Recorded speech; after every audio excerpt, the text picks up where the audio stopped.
केला आहे। येत्या 18 तारखेला नागपूरमध्ये हा कार्यक्रम होईल, जिथे मी स्वतः जाणार आहे। माझा प्रयत्न आहे की आता हिंदूंनी झोपून चालणार नाही, जागा झालं पाहिजे। आपल्या हिंदुत्वाचा, आपल्या हिंदू धर्माचा दुरुपयोग करून जर लुटण्याचा कार्यक्रम कोणी करत असेल तर त्यांना आता त्यांची जागा दाखवण्याची वेळ आलेली आहे। एकूणच काय की सध्या देशामध्ये फार विचित्र परिस्थिती आहे। मी मागेही बोललो होतो, कदाचित तुमच्याशीच बोललो होतो का आणखीन कुठे बोललो होतो कल्पना नाही मला, पण बऱ्याच वर्षानंतर देशात आणि महाराष्ट्रामध्ये विरोधी पक्षाला प्रचंड काम आहे। कारण जिथे बोट दाखवू तिथे भ्रष्टाचार चाललेला आहे। रस्त्यावरती खड्डे आहेत, पण रस्ते करणाऱ्यांचं ज्यांचं काम आहे ते गडकरी साहेब इथेनॉलवरती बोलत आहेत। तर एकूणच काय की अंधाधुंद कारभार सुरू आहे। आणि म्हणून मग मी असं ठरवलं की प्रत्येक वेळेला एकाच विषयासाठी प्रेस कॉन्फरन्स घ्यायची।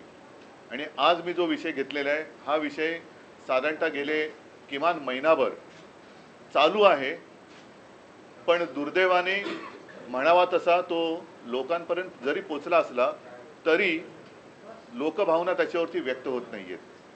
आणि तो विषय म्हणजे दिल्लीमध्ये जंतर मंतर येथे आपल्या अभिजित दिपके यांनी जो विषय उचलला तो अनेक युवकांच्या किंवा मी तर म्हणेन देशातल्या प्रत्येक युवकाच्या भवितव्याचा विषय आहे। नीट परीक्षेचे पेपर फुटले, त्याच्यानंतर अनेक विद्यार्थ्यांनी आत्महत्या केल्या, कोणी त्याच्याकडे लक्ष दिलेलं नाहीये। सरकारला वेळ नाहीये, सत्ताधारी पक्षाला इतर पक्ष फोडाफोडीमध्ये जास्त रस आहे, पण जिथे देशाचं नशीब फुटतंय, विद्यार्थी आत्महत्या करतायत, त्यांच्याकडे लक्ष द्यायला त्यांना वेळ नाहीये। आणि मी आजची जी पत्रकार परिषद घेतलेली आहे ती त्या आंदोलनाला आणि सोनम वांगचुक यांना पूर्ण पाठिंबा जाहीर करण्यासाठी मी ही प्रेस कॉन्फरन्स घेतलेली आहे। सोनम वांगचुक एक मला येऊन भेटून गेल्या महिन्यामध्ये नेहमी मला त्यांच्याबद्दल एक आदर राहिलेला आहे। त्यांच्या खरं म्हटलं तर बुद्धिमत्तेचा देशाने उपयोग करून घ्यायला पाहिजे, पण अशाही व्यक्तीला देशद्रोही ठरवून तुरुंगात टाकलं जातं।